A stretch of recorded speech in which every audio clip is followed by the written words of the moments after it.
Hello guys! Welcome to my mini vlog! Nandito nga po pala kami sa MOA. Habang iniintay po namin si tita. Graduation niya po kasi ngayon. At nag-model-model muna po ako. Kasi po hindi pa po sila tapos. After po ng ilang minuto, pumasok na rin po kami kasi po umuulan. At kumuha na din po ako ng pagkain ko po. At pwede na rin po kasi kami kumuha ng pagkain na habang iniintay po si tita. Macaroni po yung una kong kinuha.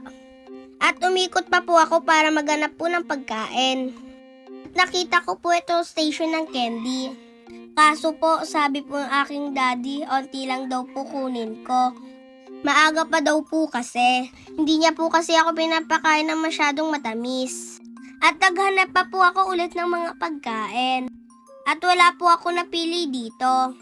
Kaya po lumipat po ako ng ibang station ng mga pagkain.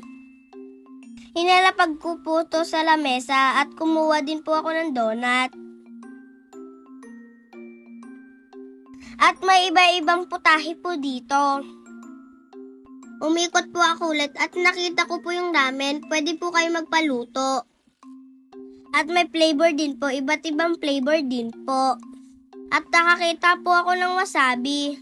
Bala ko po sana i-prank si Pawi kaso fail. Tinry ko po kay daddy kaso alam niya po.